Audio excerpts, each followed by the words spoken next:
We are now? All right. Yeah. Hello, everybody. It's MP. Welcome to our Season 8, Episode 2, Night of the Seven Kingdoms review. Is that how we got it? All right. Yes. Cool. The tone of your voice projecting confidence, as always. Yeah. Well, it's what you get. I'm joined once again by, a newcomer or an old comer to the channel, the lovely Clare Gray, and of course, Calum. Introduce yourselves, please. Well, I introduced myself last week, so if anyone is bursting to just know that little bit more about me, they can check out the previous video. But yeah, over to you, Claire. We should introduce each other, shouldn't we, really? Yeah. This is Calum. Is Calum. He's a law student in the northeast of the UK. Yeah. And he's you might embellish a bit too much, though. That's the issue. And Hi, everyone. It's Claire, back again after such a long time. This is actually the third video review that I've done this week. So you're a lot more experienced on this episode. I've just done the House Polished review earlier today with Catherine and Lisa. Earlier in the week, I did a video on Johnny Be Crazy's channel with Catherine as well. So it's busy. So here I am. I'll see how long I can stay awake. I've got some coffee. Jumping around everywhere. Hopefully, very late in the UK. Since you've done it 3 times, then hopefully you can lead the way, because me and Duncan are decidedly unprepared for this. So, one other thing to note as well, we may, emphasis on may, be joined later by AU Pack Mule. There seems to have been confusion surrounding the time that we're starting this, but if he does surface, then he'll be joining us. So I don't know. I know, Calum, you've usually been doing it, but Claire, for old time's sakes, do you want to take over the show? Or do you want to let Calum run? I don't know if I would do it in the way that you want me to, because I feel like mixing it up a little bit, to be honest, rather than going through scene by scene. Yeah, it's fine. I'm sure we can adapt. Okay. Well, I suppose we should start in the old traditional way, which is your general overview and how many chains on the Meister's link. Or how many links on the Meister's chain? So this it's late there. Yeah, I understand. Yeah. And can you reiterate for Calum, please, how there is no half links allowed? Because the chain would fall apart, so it has to be a whole link. But what if you get the half chain at the top and hold it upwards like this, and then the chains would fall, and I just Calum. Okay. This is what lawyers do. Yeah, there's no point in even wasting airtime. It's not ever going to get past. It has to be a whole link. So controversial opinion here. Controversial opinion. This episode for me was 5 out of 5. Yeah. I think that this will go down in Game of Thrones history as the most underrated episode of all time. Mm-hmm. And the reason I say that is because there wasn't anything overtly impressive about this. There wasn't any death scenes, any huge action scenes, any real cinematic moments. But what I think the whole show got well was the fact that the showrunners managed to kind of seamlessly weave together 15 or so characters from various locations, from various origins, being interspersed from the Wall to Dawn to wherever else. And the way that the writers just kind of tied everything together before shit kicks off, pardon my French. That was English. It was just unbelievable in my view. As far as storytelling goes, this is up with the best. People use the term before the storm, and I think this episode kind of exemplifies that notion. Sure. Just as a final point on that, in case my view isn't as authoritative as it perhaps should be, I will appeal to authority on this, because a great writer, Stephen King, as we all know, he actually tweeted about this episode, and I agree wholeheartedly with every word. And I'm going to read the tweet. Mm-hmm. He said, quote, "As a long-time storyteller, I'm in awe of how perfectly the minds behind this show brought all the major characters together at Winterfell. They made it look easy. constant readers, it is not. And I think, again, that kind of sums up my thoughts on this. That's awesome. Yeah, just characters from everywhere, and they've all been brought together in one location, and it's seamless. There's not one character who's out of place based on the plot developments or their general characteristics or anything like that. There's not one character in Winterfell who shouldn't be there or who feels out of place, and that, I think, is a testament to the writers. You want me to go, Claire, or are you going to jump in? Well, just to say that I think Melisandre and Grey Worm feel a little bit out of place with all the racist kids running around Winterfell. You mean Missandei? Melisandre's not there, which is actually interesting. Missandei and Grey Worm, yeah. But I don't think it's too much of a controversial opinion, to be honest with you, Calum. I think it's been a lot of people in the fandom this week have been really waxing lyrical about this particular episode. And one of the writers basically came out and said, yeah, this was effectively a love letter to the characters. And in any good TV show, especially one that goes over the seasons, writers will say that whatever happens in the plot, they always try to bring it back to the characters. So this was a nice, reflective, quiet moment before the storm. Yeah, I mean, I think I've watched it 2 or 3 times. The first time I watched it, bearing in mind I'm like going to bed really early these days, but staying up till 2 o'clock to watch 2 a.m. to watch Game of Thrones. So I may not be taking it all in that time of day. Yeah. And when I first watched it, there was a part of me, my initial reaction was, okay, I enjoyed it. It was a bit slow paced. It felt like there was just lots and lots of conversations. But again, I had to let that percolate in my head over the next couple of days, where I was like, like, for example, I feel that what happened with Jaime and Brienne in this episode, even though I'm not a Jaime and Brienne shipper, and even though there is no intimacy between them, and there probably never will be, but I think that was probably one of the greatest love stories ever told in the space of like 2 or 3 scenes in that episode. So just that, and as a huge Brienne fan, I could never say that this was a slow paced filler episode, because how many characters are lucky enough to get a spotlight on them like that before they go? Because she's going to go. I've accepted that she is going to go. That was a nice, neat way of wrapping everything up for her. But just moments like that I think in this, it's one of those episodes that you will think about for a long, long time. And it just makes me scared for next week, to be honest. Absolutely. Just one quick thought on that before Duncan jumps in. MP, sorry, I'm never going to get this, so it's worth just forgetting it now.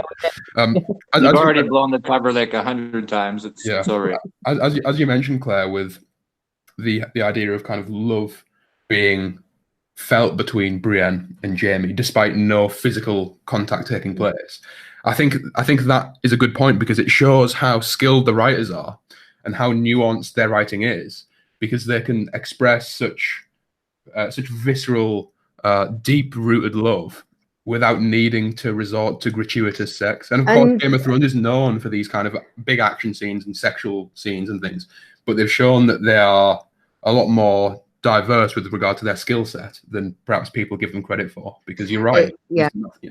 It's and not just the writing, the acting. There's so many moments where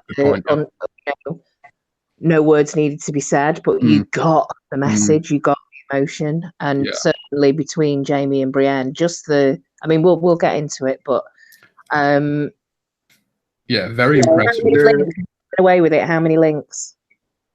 Yeah, well, that you haven't said your links yet, I don't believe. Sorry. I'm going to say 4, because I think there's more to come, better things to come. Even though I believe that. I believe that there's better things to come, but I'm still giving this a 5 because it is. I honestly think that this is my favorite episode that I've ever seen so far, which is odd to say. It's difficult because yeah, I agree that better things are coming in terms of like, cinematic sequences and action scenes and real heart pumping moments. But I think that I'm not sure if I'd describe it as better, just different. Like this Yeah. isn't intended to be competing with Hard Home or the Battle of the Bastards. No, it stands on its own as a very Yeah. reflective piece. Yeah, absolutely. I'm not. I don't. I'm not a fan of like. I'm a fan of them. Like I love the Hard Home, the Battle of Bastards, but that's not what I like for this show. I like dialogue-driven scenes. I like Absolutely, subtext. I like all that stuff. And this was loaded Yes, absolutely. with subtext. And by the way, I do believe personally Brienne will make it through the night. And I'm waiting for next episode when somebody says it's going to be a long night. I think that has to happen. If it didn't happen this episode, but I don't believe that it happened this episode. Even as a Brienne fan, I'd be surprised if she did survive. It'd make me kind of think, why? Because there was such completion to her story. Okay, well, when we talk about Brienne, I'll explain my thinking then. Okay. But at this point, I'm not thinking that she's gonna. I get where you're coming from. She's hit her high point, but has she? Especially what they've given us about her background or her ancestry, which happened in this episode. Calum might not know about it because I don't think Calum's read The Night of the Seven Kingdoms or any of the Dunk and Egg stories. Have you? I've read the first novella, but quite a while ago now, actually. Memory's a bit scant on that. But rumor has it that Brienne might be related to Sir Duncan the Tall. It's not. George confirmed it at a convention. I'm fairly certain. Oh, did he? Yeah. Sure. Okay. Well, makes sense then. Yeah. I mean, someone in the comments can correct that if I'm wrong. Just with that aspect, she might have a little bit more arc to, depending on how this series ends and how happy it could be, or maybe it's completely miserable. I don't know, but I don't think you're done yet. My view is that she'll die protecting Jaime, just because of this theme of mirror imagery and history repeating itself, being quite prolific in this season. And of course, we had the throwback in the previous episode of Brienne kind of really, really praising Jaime's virtues, particularly when he saved her from, quote, men trying to force themselves upon me.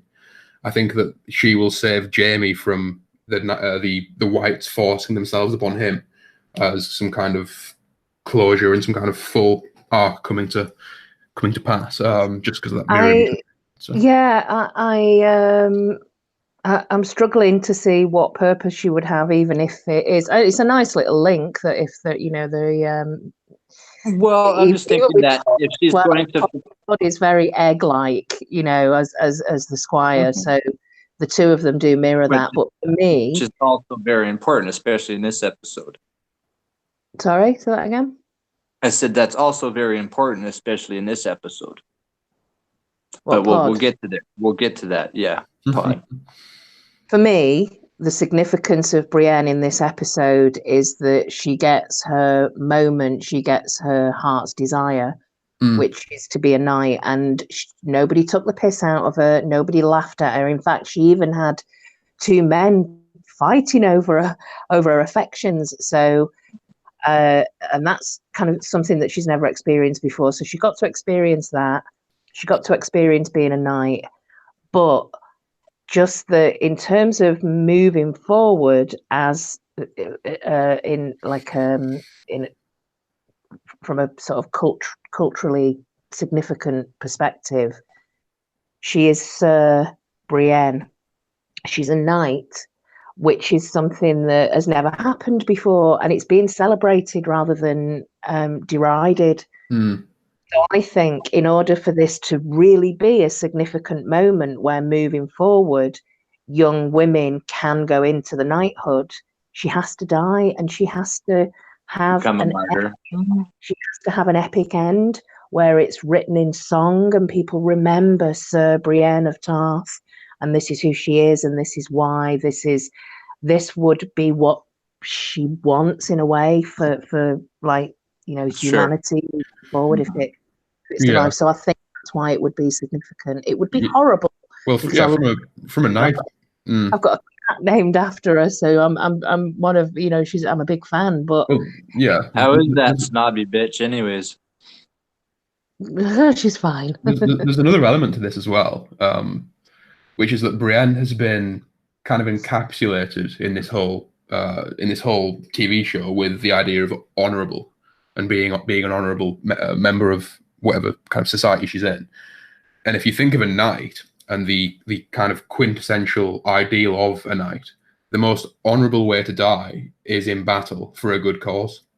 Mm-hmm. So that again would tie up her kind not of. only that, Calum, but she's responsible. This person, this human being, is responsible for making Jamie feel honourable again. Mm. You may not love her as in lust, animal magnetism, attraction, but the respect and the honour and that was a bit about the acting in the trial, but we will get to that. Anyway, good episode. We all enjoyed the episode. Yeah. Five links from Yeah. me, 5 links from Calum, 4 from Clare. Yeah. Yeah. So all the best medals. rather than going through things scene by scene, because it's been done before, everybody knows what was in the episode. If you're watching this, then you should do. If not, go back and watch it, because we're going to spoil the shit out of it for you. I mean, if you haven't watched it by now, then what are you doing? I've got some. I think it would be good just to get a discussion going based on key points that came up for us, perhaps with certain characters. Obviously, we've got to discuss a particular couple of whatever we feel is a significant scene. Certainly this week, there's been a huge backlash and discussion about the Gendria scene. Gendria? Is that what they're calling it? Gendria, yeah. And yeah, so I'm just going to throw a couple of things out here. Go ahead. In terms of key points, I'm just going to go very random. Uh-huh. What do you think the whole Sansa and Theon thing might be about? The emotions that came with that. What do you think that might be about? What's going on there? First, go ahead.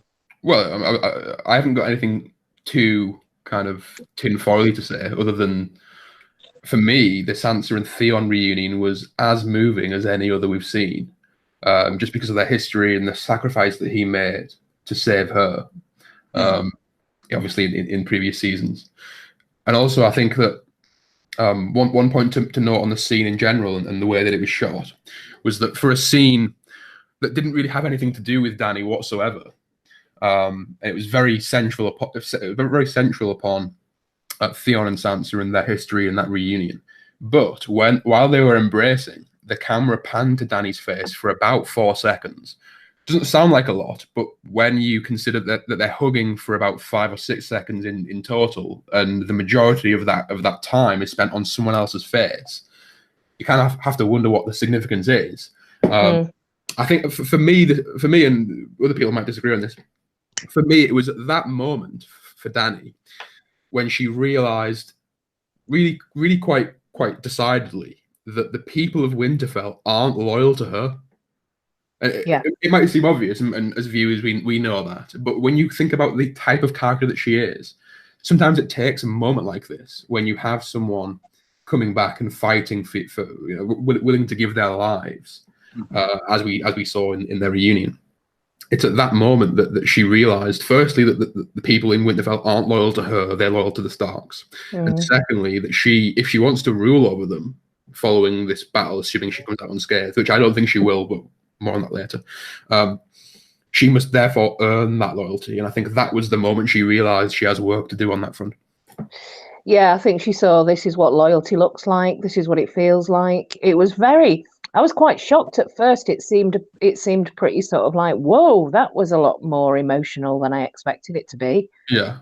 You've lost your camera. Yeah. I'm just having a cigarette. That's all right. Sorry, just to make sure that I'm here. Talk in hand. I think that it was interesting that it did bring up it exposed a lot for Dany. But I think do either of you think that potentially there's some kind of romantic thing there between? I mean, because she was really very emotional, and that kind of shocked me. That sort of like, hang on a minute, Sansa and Theon. I'm I not think sure if that there is. your specific thing that it's your go-to sort of instinct when you see that, but I don't think it is. I think it's a shared trauma. They both had to deal with Ramsay. Yeah, They know what they've been through. I don't they've been think it's through going to a be lot. romantic.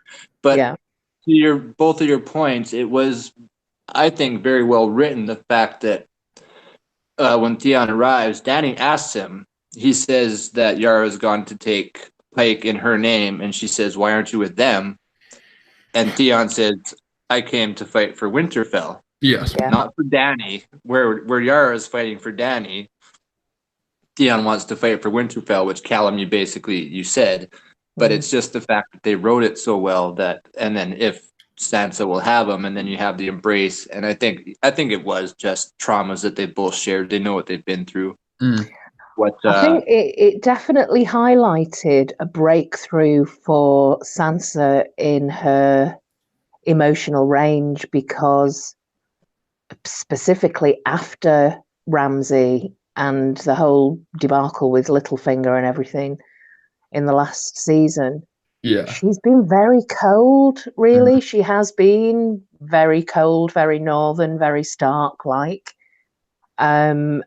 Whereas Dany, in a way, as much as everyone's like, oh God, is she, she's just being a complete bitch and everybody hates her, and she's showing her true colours as a Targaryen conqueror.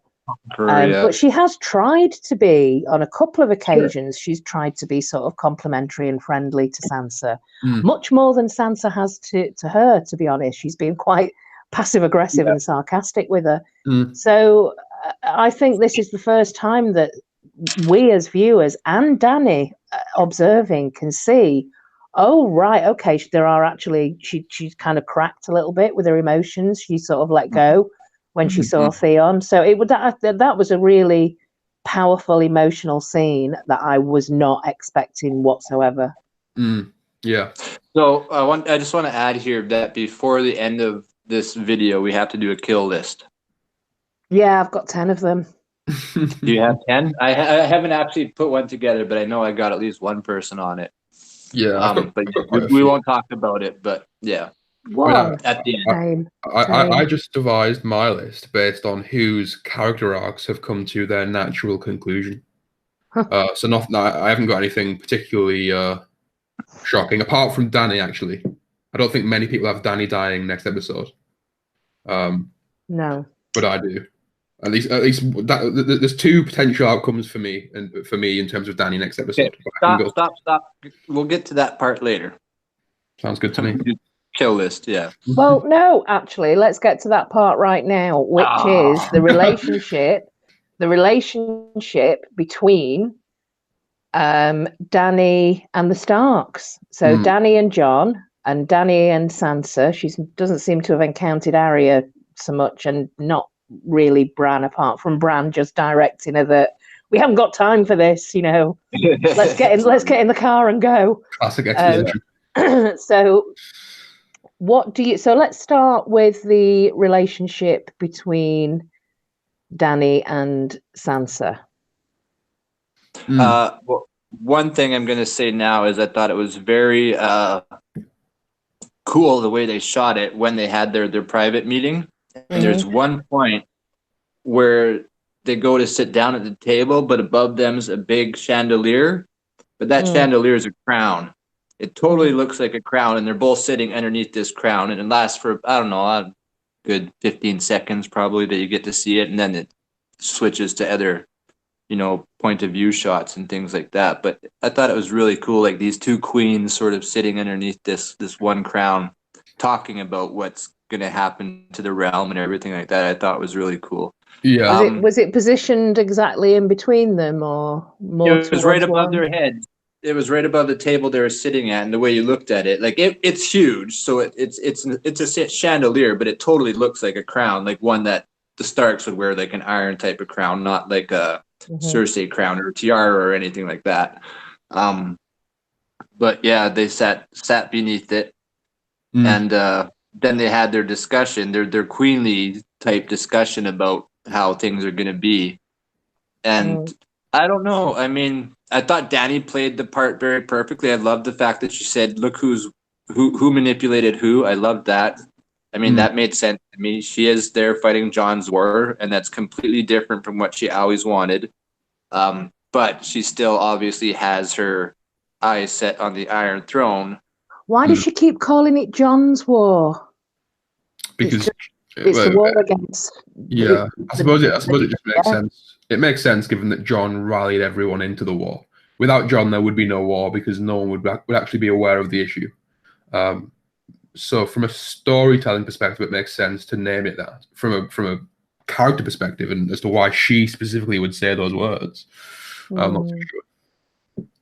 But I probably just boil it down to the fact that, again, John rallied them towards this cause, so it makes sense for that to be the name given. I think Sansa completely schooled Danny in that scene, like totally. She was just like, I'm not having any of your shit. and I think that was a complete shock to Danny, because she's like, well, hang on a minute. Your brother has bent the knee. So actually, what do you mean the North isn't mine? These scenes are always conveniently interrupted by somebody else. Yeah. Well, but I think... Sorry, as I conveniently interrupted you.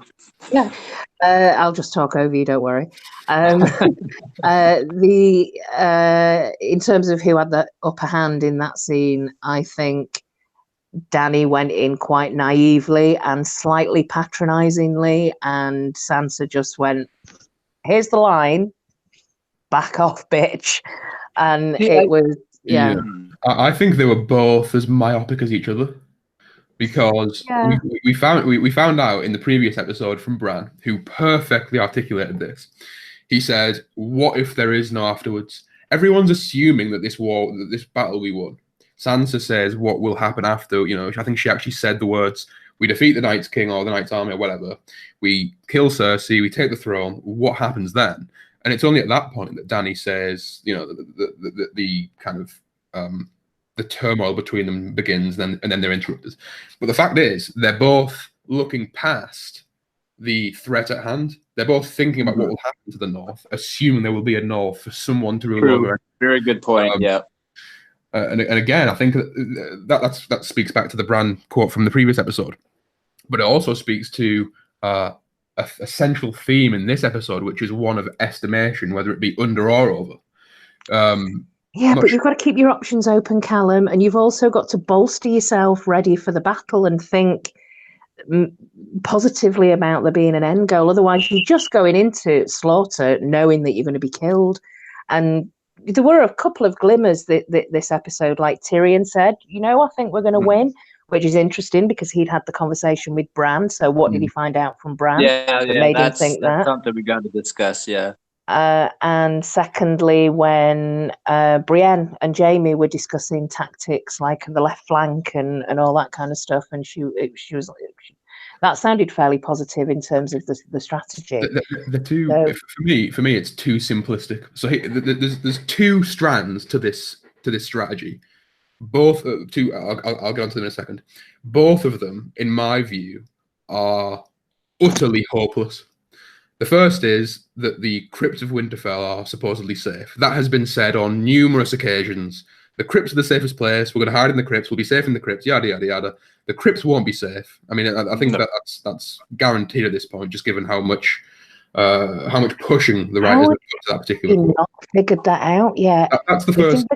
Just unbelievable. This is a guy who can resurrect the dead. Let's all go to the crypts. Yeah, that's the first thing. The second thing. The second thing. Go on. No, I was just going to say, at least in the books, I don't think we have any notion of it whatsoever, but the dead are buried with their swords covering their tombs, which I assume is some sort of make sure you stay in your damn coffin or whatever you would call it. Yeah. But that's never been touched upon in the show. And then the second strand to the tactic, which seems to be accepted as being, some kind of foresight, is that Bran can somehow bait the Night King into the open in the Godswood. And, you know, Theon and the Ironborn are going to protect him. That's obviously going to fail. The Night King isn't just going to expose himself like that. And again, speaking about the central theme being one of underestimation, I think that plays in quite nicely. On the other side of the kind of argument, how the living might make some strides forward in this battle. Again, we return to the quote from Tyrion, which I think it was verbatim. I think it was, "I made a mistake common to clever people. I underestimated my opponents." Perhaps that might be significant with regard to the end game, because Samwell Tarly as a character, in my view, exemplifies the notion of underestimation.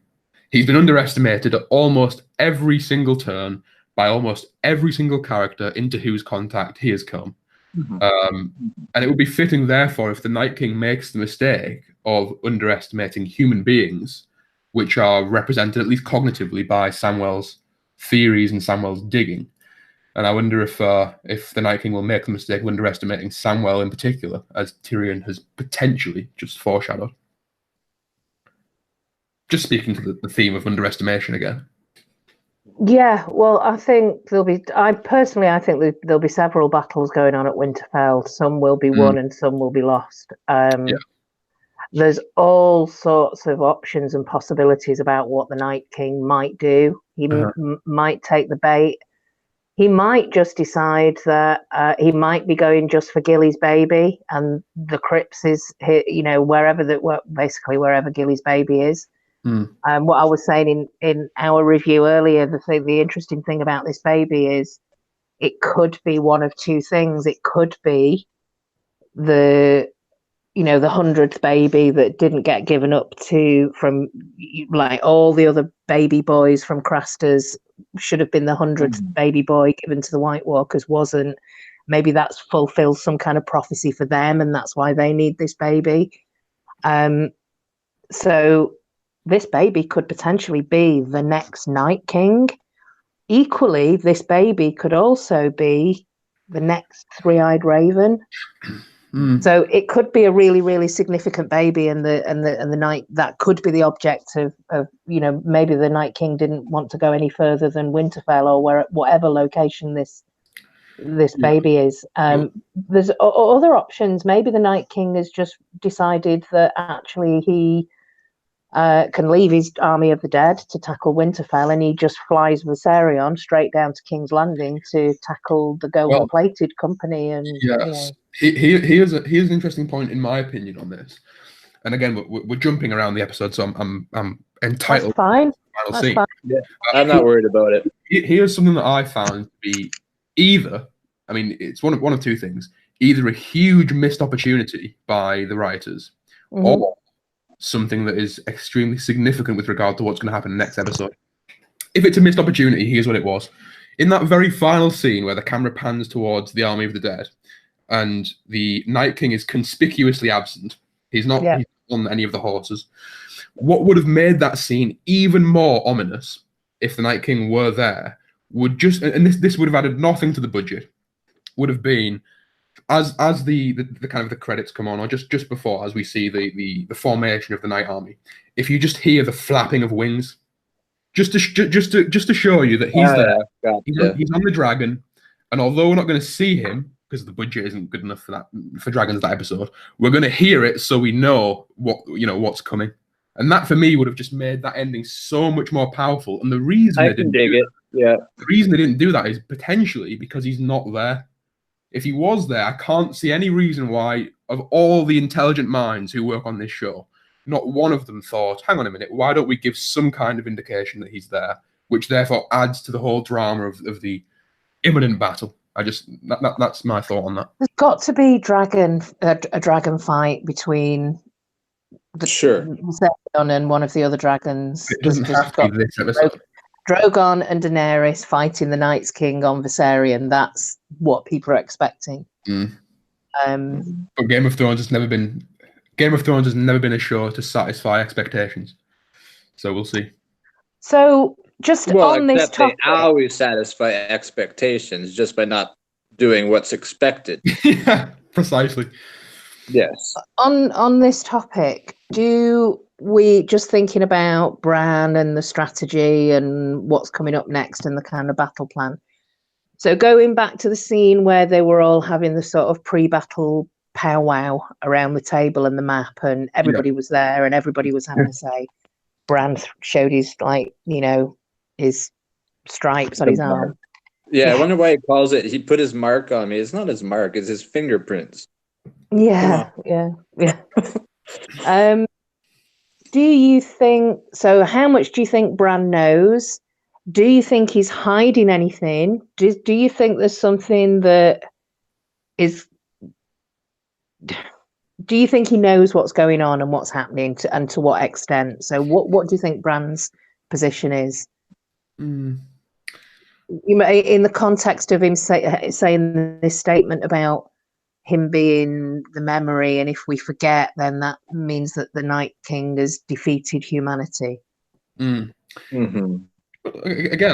very simply, I think that Bran, and therefore everyone else in the room are just severely underestimating the skill and the patience of the Night King.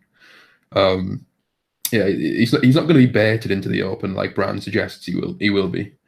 There was one other thing in that scene on Bran though that I'll just say, and then that's pretty much my thoughts finished for that, which is that when Theon pledged his sword to the protection of Bran, Bran takes about 3 or 4 seconds before assenting to Theon's offer of protection. So, like, it was, Theon said, "I'll protect you. I took this castle from you. Now let me defend you." There's a very conspicuous gap that's unnatural between him saying that and Bran accepting. But do you think because Bran knows what's going to happen? Bran's seeing. I think Bran saw something in that moment when Theon pledged his sword, and I don't think it was particularly good for Theon. Let me just put it that way.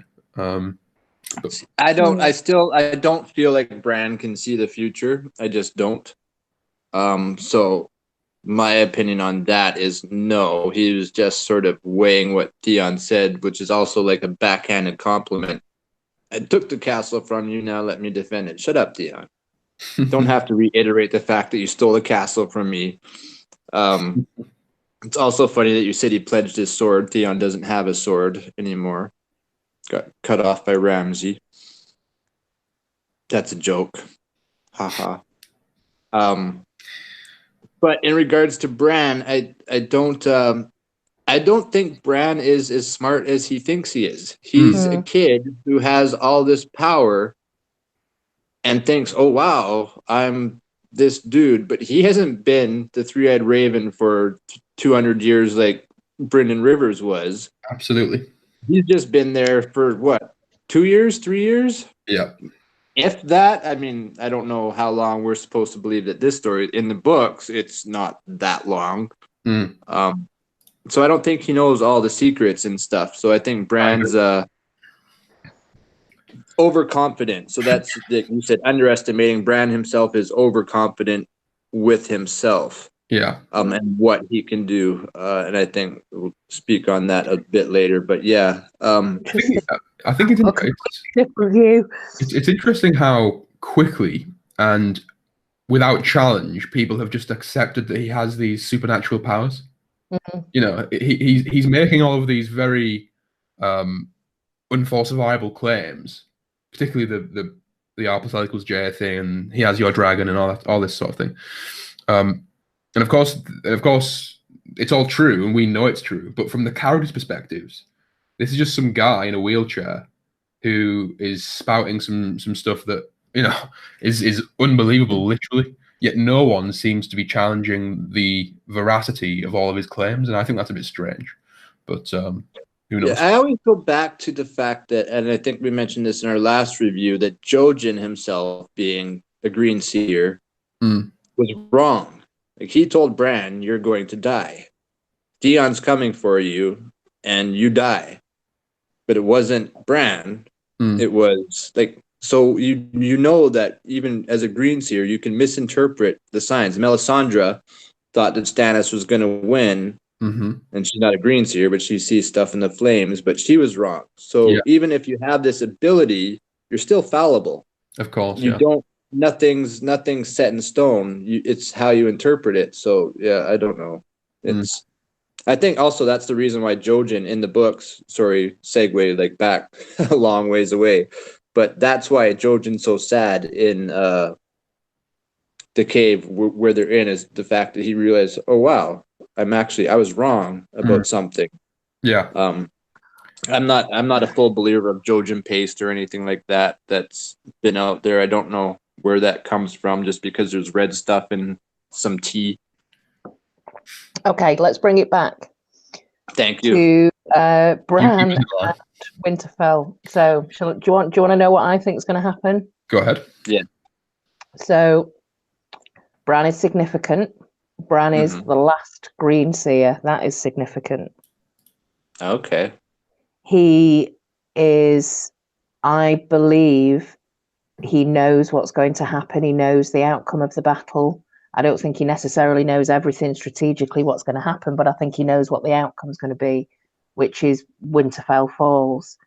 But there are survivors, and I think that Bran has much more power than Bloodraven. I think Bloodraven in the TV show was surprised and shocked at some of Bran's abilities, even in his infancy in the role, because clearly this is a role that's handed down a little bit like the Sword of the Morning. It's a station, it's a position. Sure. So I think that Bran does have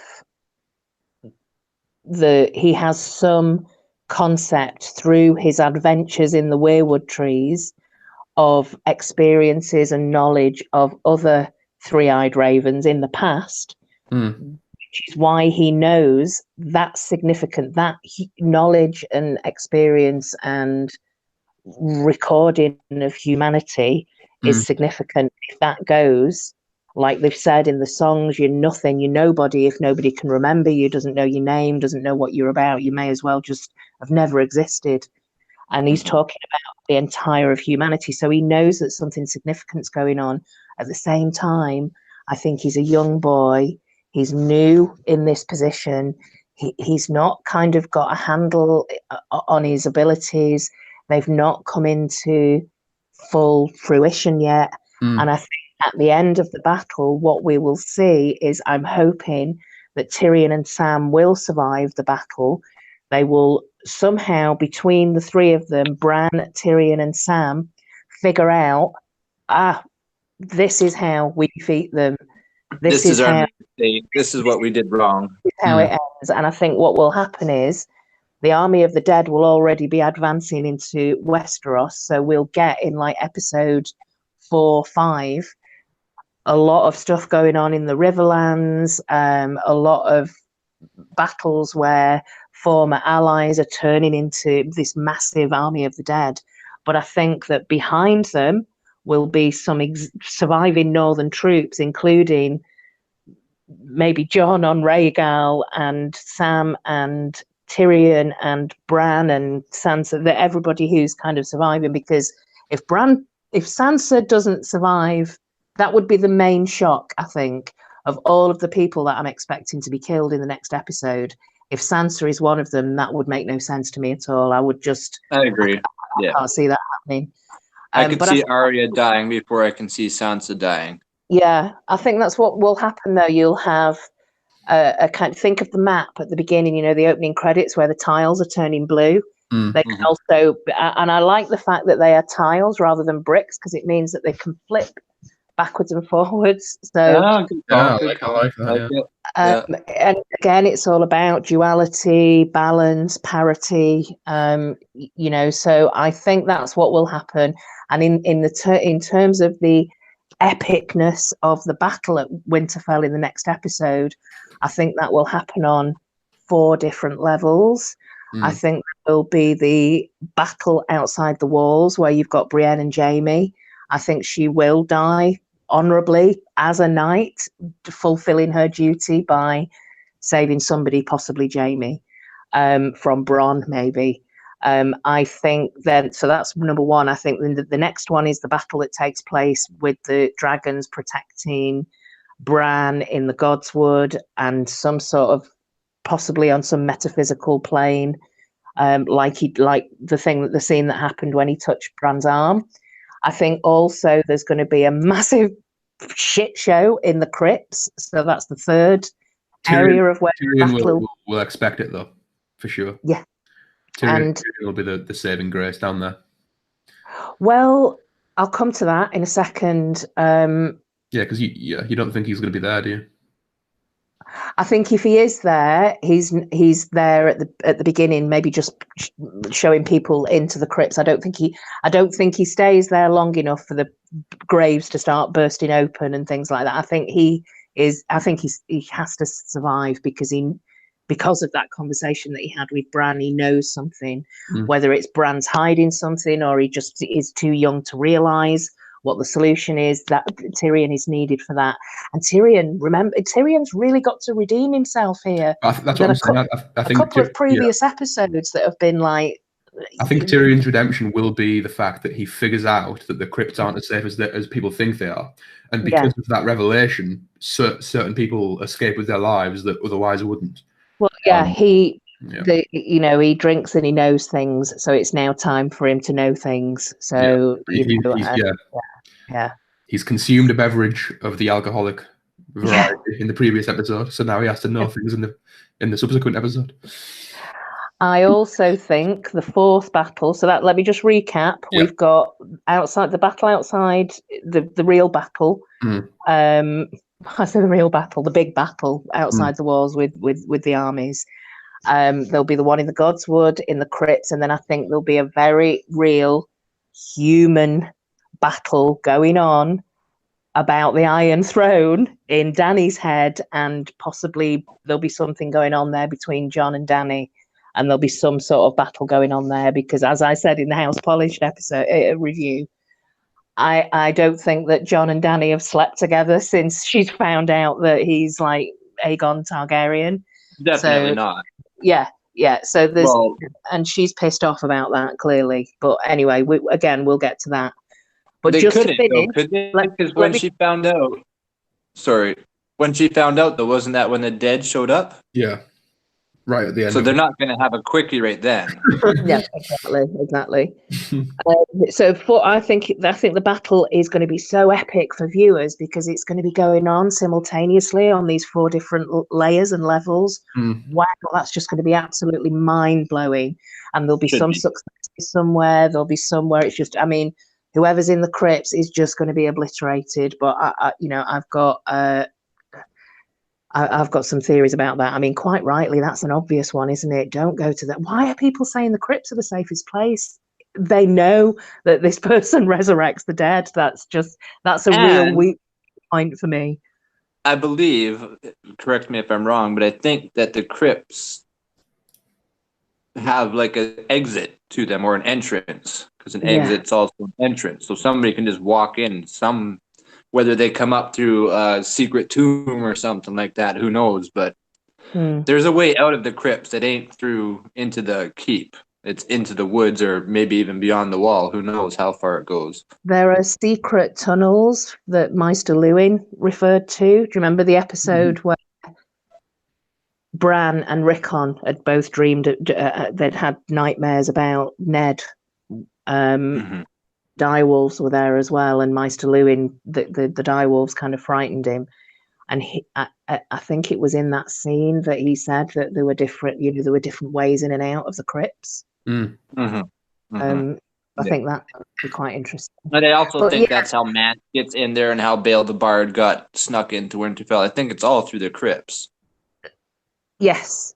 The other thing that I would say, just to finish off my thoughts on the battle, is I think the people that we saw in the last episode will, and everybody that's gathered, like you said at the beginning, Calum, everyone, all these random characters that have just gathered at Winterfell, and it's like, fancy seeing you here kind of thing, is I think they will be joined potentially by 2 more forces, and it's going to be a real surprise, a little bit like the Battle of the Bastards when Littlefinger and the Knights of the Vale turned up to save the day. I think Melisandre will turn up with the fiery hand over from Essos. Okay, So cool. She's got to Love come it. back into the series. She does. Love it. I would absolutely love. I mean, I've heard that they're throwing 15, 16 million per episode this season. I would absolutely love, and it would just fulfill everything for me. I wouldn't care how it ended, but to see a massive wolf pack invasion at some point with Ghost and Nymeria just going for it, ripping the shit out of it. And this is all going to be going on in the Riverlands, maybe later on, possibly Arya surviving, but then maybe being rescued or so. I think there's going to be all sorts of stuff going on with Arya. I think she has to take somebody's face, otherwise what was all that about leading up to that point? You know, there's got to be, it just feels to me like there's going to have to be so many things that happen before the end of this season. So anyway, that's what we have to see the wolf pack. I've got a couple of responses. Okay. I'm not too sure if she needs to take a face. I think the majority of viewers will be content with that arc being resolved at the twins. The idea of the North remembering and using the face to exact revenge upon those who perpetrated the Red Wedding. I think most people will be happy with that, but I'm not saying that will be the end of the arc, although for me it would be satisfactory. As for Melisandre, I completely agree. She has to return because her death is intrinsically linked with Varys's. And in the previous review, Claire, I know you were present, unfortunately, but I did mention I kind of dissected the dialogue between Tyrion and Varys in the previous episode, where Tyrion said, "I have balls, you don't." And I think that was foreshadowing Varys's imminent cowardice, which will eventually lead to his death. I think Tyrion will figure out that the crypts aren't safe. He'll try and get people out, but Varys will be so crippled by his lack of balls, as foreshadowed, he'll die. And the reason this is linked with Melisandre, going back to your point, is because either in season 7 or 6, remember 7, Melisandre says to Varys on Dragonstone, "I have to die in this strange country, and so do you." Yeah. So there's some overt foreshadowing. Melisandre has to come back. She has to die in Westeros. Varys will almost certainly die in next episode. But yeah, completely agree with Melisandre coming back. And as for the Wolfpack invasion, that really excites me. Didn't think of that, but that will almost certainly take place. So I'm looking forward to that for sure. Well, listen to this. This is a thought that I've just had that's popped into my head about Melisandre. But I do think, and I said this bit in my previous episode, I feel like I'm repeating myself this week, but I think the whole Lord of Light, and there's a few things that need to be kind of wrapped up a little bit. And I think with the Lord of Light and the R'hllor and the Great Other, I think she is going to be representing fire, and she's going to see this as a fight against the Great Other, ice and fire. And I think that both Mel and Beric, who are still there in the mix at the moment, neither of them have died yet. But I think one of the purpose of one of or both of them will be to resurrect somebody significant. And I think Beric will see the Hound dying, but decide to give his final life essence to the Hound to survive. So the Hound gets resurrected. That's his connection to the Lord of Light. And I also think that, that episode where he was staring into the fire and it was like, whoa, how come Sandor suddenly is like the champion of R'hllor? I think that would explain that Beric gives his life for the Hound. And I also think, do you remember in, I think the same episode actually, way back in like season 3, 4, where Mel met up with Arya and she was saying, "I see death in your eyes, we will meet again, da da da." I think that Mel will also, there'll be something horrible that happens to Arya, and we'll all as viewers will be like, "Oh my god, Arya's dying, Arya's died," and Mel will use her life, the life essence, the Lord of Light, the resurrection magic to resurrect Arya, and then that's Mel's completion, because she's going to think that she's kind of won against the Great Other because she's given her, I don't know. It makes sense to me in my head. There's some good logic there. I would have assumed that Arya's just going to kill Mel, like, oh, you stripped my boyfriend down, and just kill her herself. But I like what you're saying. On the Mel resurrecting Arya, because if Arya dies, which I think would be a great scene, we don't want nobody wants her to stay dead. George's wife doesn't want her to die. She said that she will leave him if he dies, or something like that. Claire would correct me. She knows what George's wife had said, but so yes, George can kill two birds and then still, sorry, she's back. So I don't know. Considering that the show is going to follow George's words in that regard, if that's something that you would write. But I think it would. I think that it would be a nice, neat, quick way of being able to sort of resolve. Oh, that was what the whole Lord of Light thing was. It was to resurrect these significant people, where it's obviously fire, and it's all about. The night is dark and full of terrors, and pushing back the darkness and the night that lasts forever.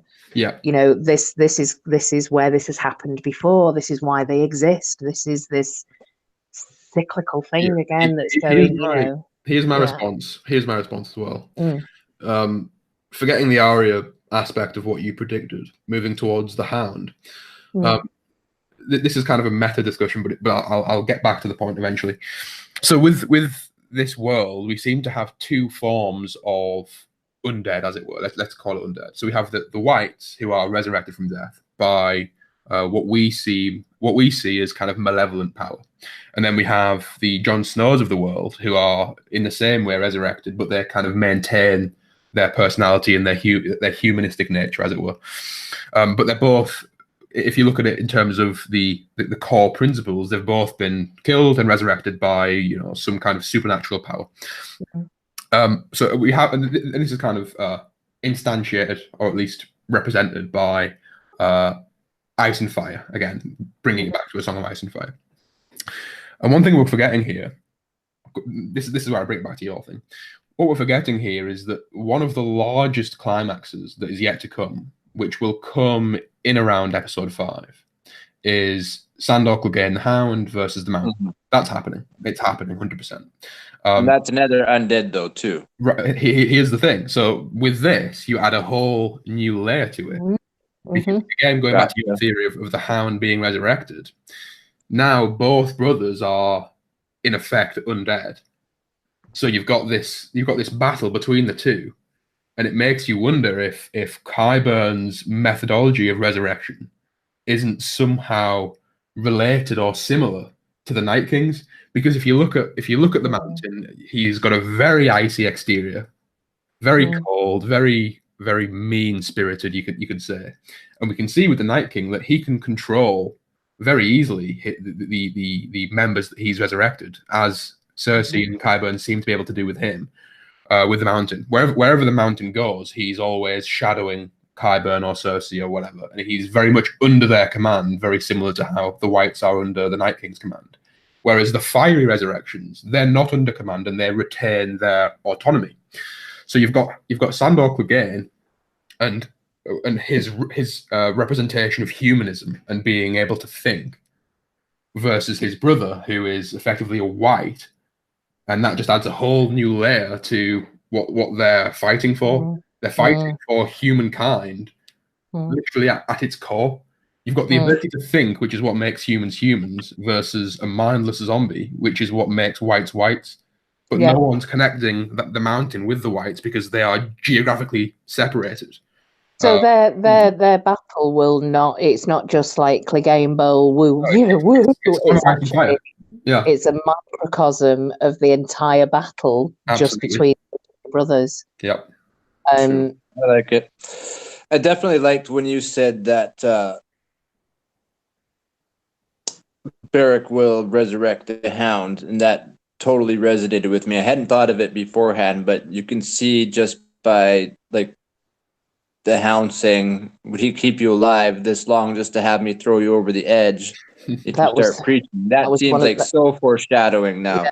So I mean- yeah, I'm totally with you on Beric giving up his life for the Hound. I He love it. has to do that. That's I think so. the completion of his. I mean, in the books, Yeah. obviously, that's significant for him because he does it for Lady Stoneheart. We're not going to get that in the TV show, but what we can get is that very the crucial act of compassion from him. That final act of like, yeah, I have done this 19 times before. This is why I'm doing it again the 20th time, not for you to throw me over a wall, but for me to. Yeah, absolutely. And this, yeah, this speaks Completely off topic. Go ahead, Calum. I'll go first, just because you said it was off topic. Mine's just a quick, just because you were comparing the undead, like the whites versus John and anybody resurrected. But I'm also just wondering how similar possibly the White Walkers themselves are to the creatures in the House of the Undying, which we've now long forgotten about, like from the books, and well, I guess go briefly, but that's a similarity that just popped into my head as you were saying that. I know it has nothing to do with what we're talking about, but I just felt like I had to bring it up because there's a comparison. There has to be a comparison there too. Except they're not free to roam; they're stuck in that tower.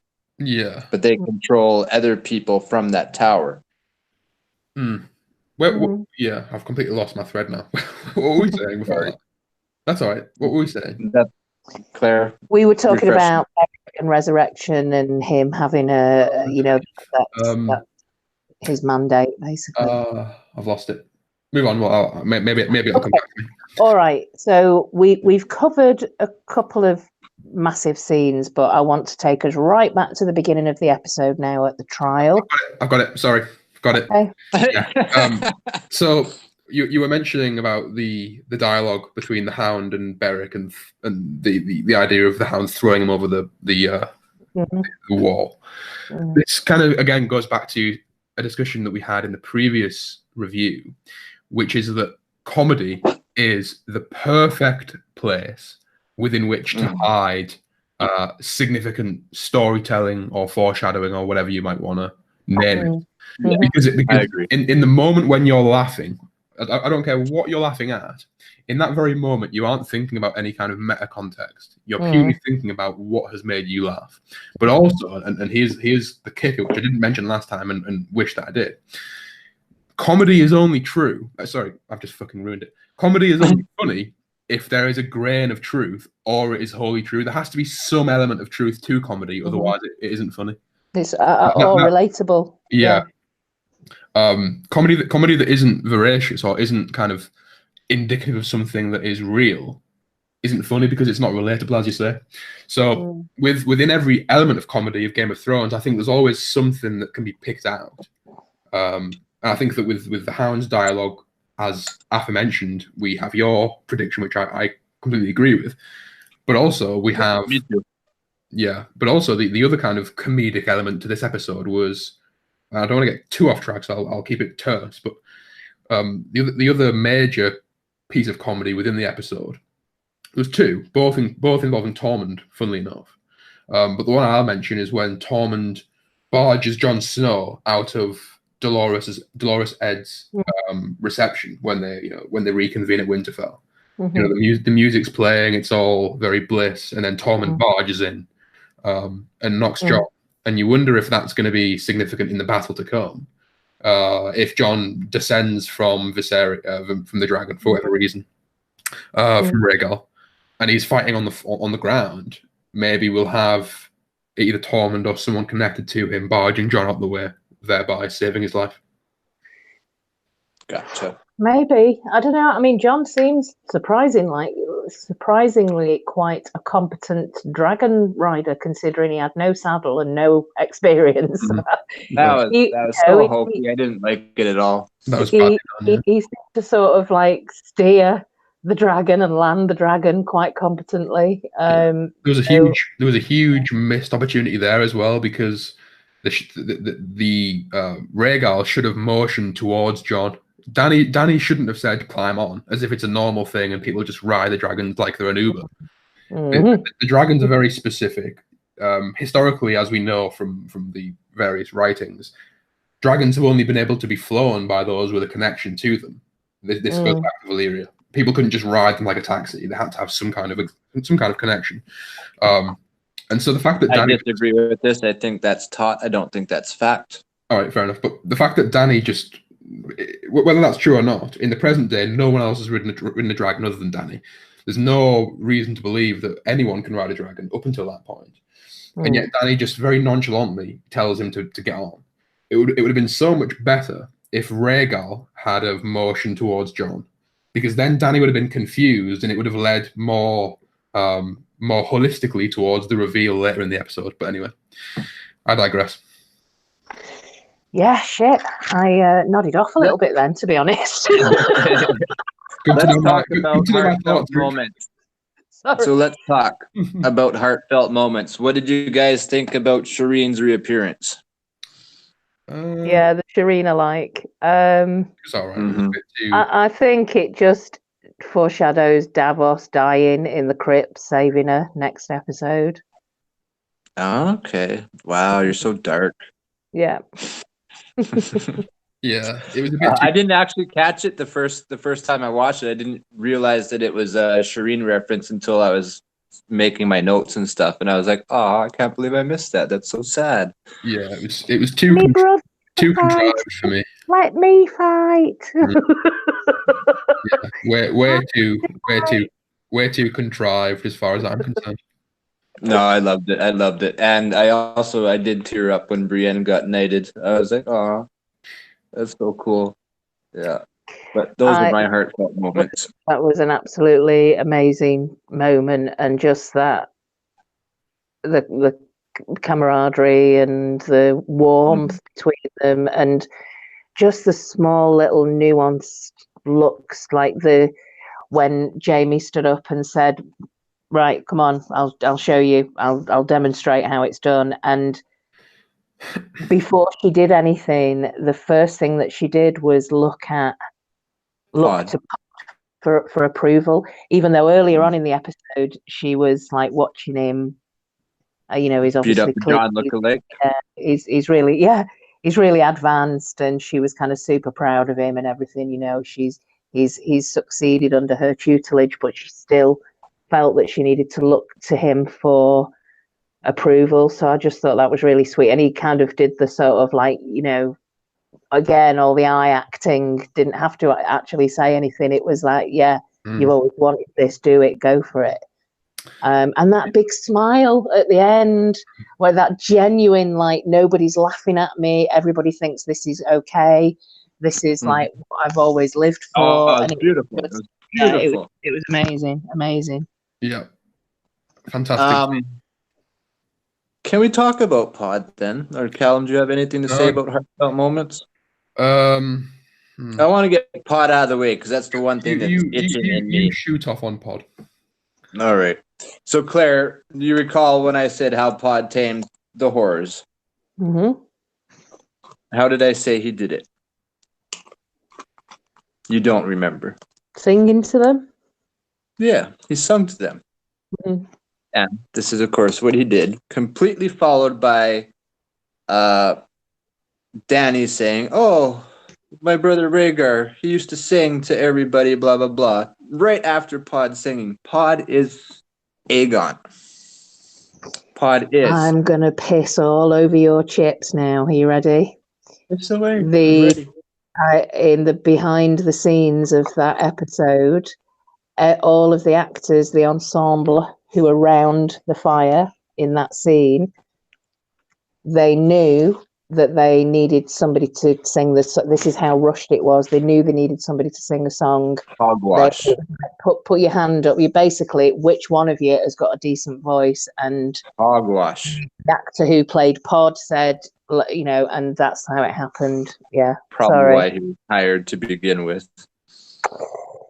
But it would make a nice reference to somebody needs to be the storyteller, and somebody needs to be a singer, and somebody needs to survive to. Well, you got to think about think about Dunk and Egg and think about Brienne and Pod. What was Dunk and Egg? It was the knight protecting the heir to the throne. Somebody said this before about Pod down to the floppy hat or something like that. That he's very egg-like.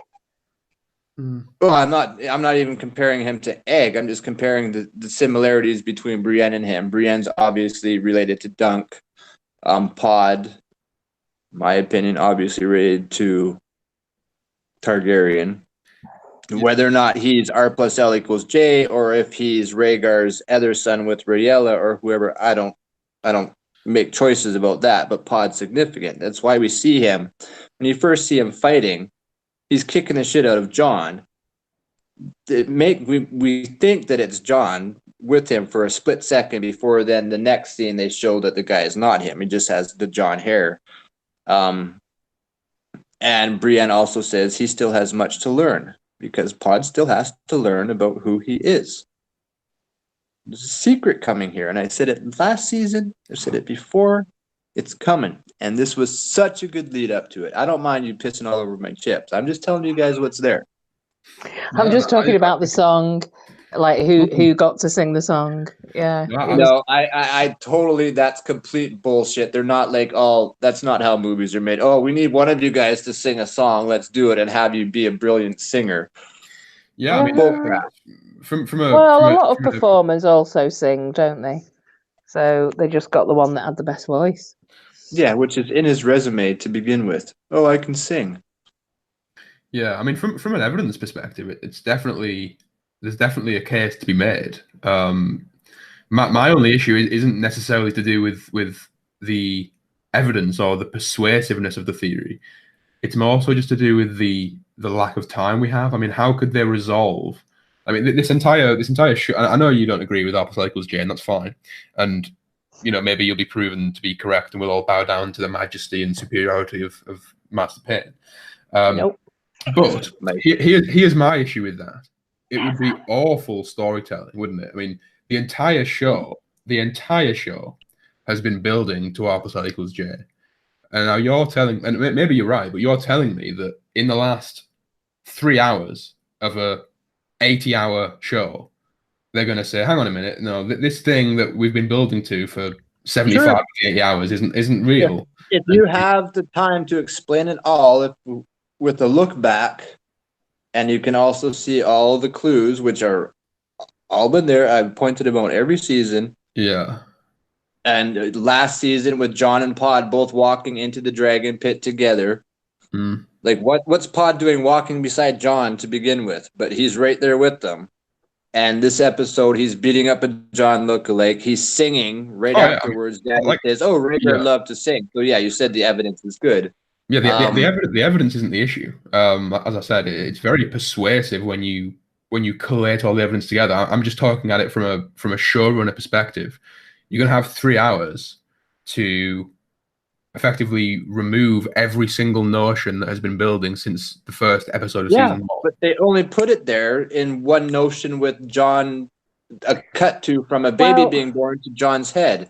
That's what. Listen, Aside from the book readers, that's what showed everybody watching the show that Jon was Rhaegar Targaryen. Even some afterwards didn't even get that then. Well, so do you think that the hanging of Pod in, was it Storm, when Lady Stoneheart hanged Pod? No, it's Dance. And then Brienne the end of that chapter is Brienne sees Podrick hanging.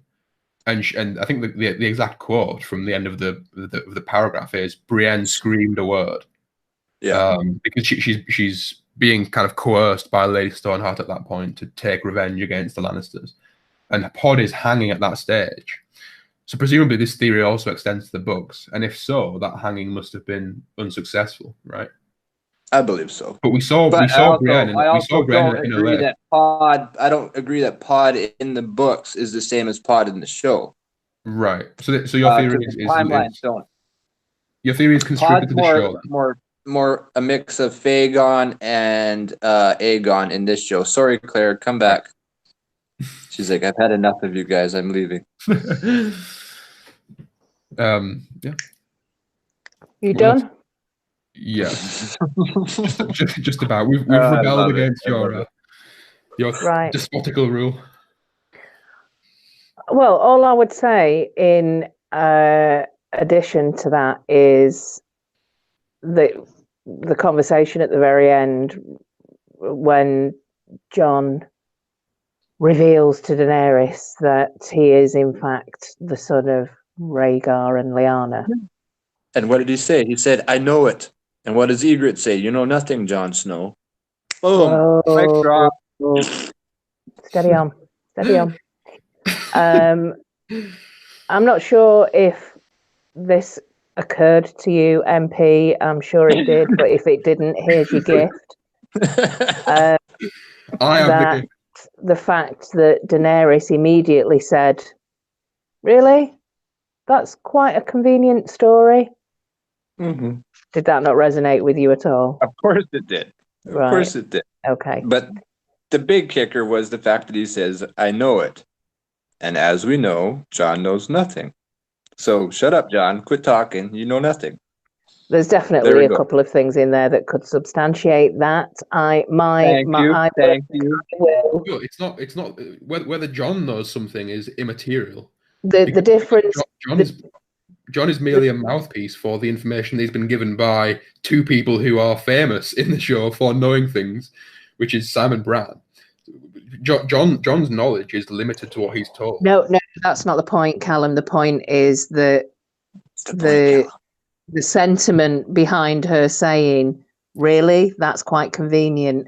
Translate that to the readership. It's like, really, R plus L equals J. That's kind of convenient, isn't it? Is there no other? Have you not? That's all been laid out for you so neatly. Kind of convenient that you came to that conclusion. Seeing as we're on the topic, right? Let me finish. Okay.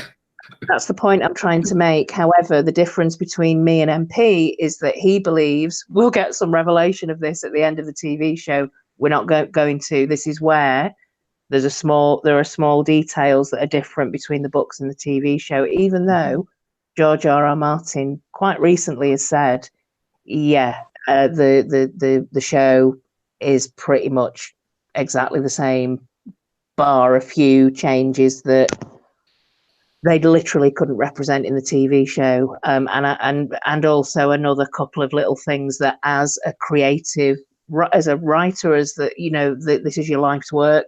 You're not going to hand that over to a couple of TV producers just to like, good luck. Let's see how it goes. There's going to be a different, his own interpretation, because he wants to tell this story. He's letting somebody else tell a version of it. Sure, I got you with that.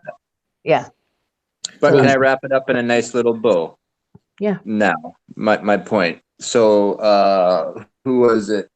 Tyrion and Jaime talking about how good Cersei is about hiding the truth behind lies, or hiding lies behind the truth. So the truth being a baby. Cersei was pregnant, is pregnant. That part is true. But she's always been good at hiding the truth, or hiding lies behind the truth. So that's in essence saying the baby that started this whole theory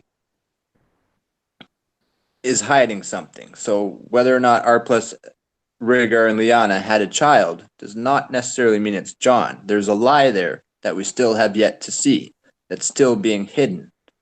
And then it goes on to say, and that Jaime says, she's always, and Tyrion says, no, she never fooled you. You always knew who she was. You loved her anyways. That's a thing about George. We've always known who George is, and we know he's going to fuck with us. We love him for it. You could apply the same logic to Jon as well. We always knew that he was a bastard, but we loved him anyway. Maybe. No, I'd go way further than that. That's too simple.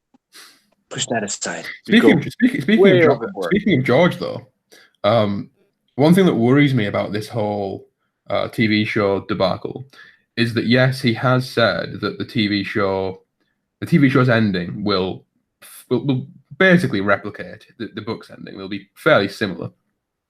What that means is, what's implicit within that statement is that he knows the ending. George knows the ending, and he's told the showrunners.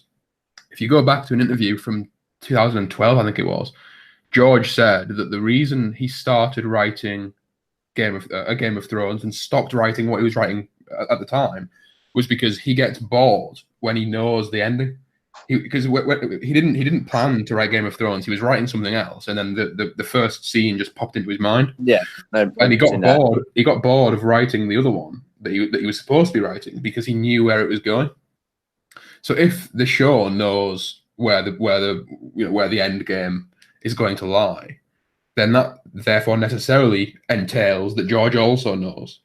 So based on his own. Well, I think we kind of knew that just from the fact of the title of the last book, A Dream of Spring. To me, that resonates with rebirth, a new child. There's a pregnancy happening, and stuff like that. That to me is like spring, like the year of false spring in the books is this one specific year with all these mystery babies. Spring represents birth, right? So the year of false spring, you have John, you have Ashara Dane's perhaps child, you have somebody else. There's another child born as well. That all of them are within this era, this 1 year, and nobody really knows their true lineage, and they're all intertwined with each other. Dany herself, I think, was also around the year of false spring. And she's still a misnomer as well, because you have Davos smuggling life into Storm's End in the form of onions. What's that mean? He's smuggling life in. Like, if you subtext that, he's bringing in something else, trying to save it. So he could have been helping Riella escape, and she had a baby at Storm's End, and then you have this whole different argument between Davos and Stannis. Like, the story's just wide open for so much stuff that it's all up in the air, especially in a TV show. They can do reveals like, oh, guess what? You thought it was going this way. It's actually going that way. We've given you the clues. You just assumed that it was something different. Yes, I agree with you. The show's giving us R plus L equals J, and we're supposed to believe that. But I still think they can turn it around, and people will be like, oh, yeah, well, that was explained too. But I think there are little nuggets of things, like just going back to Cersei.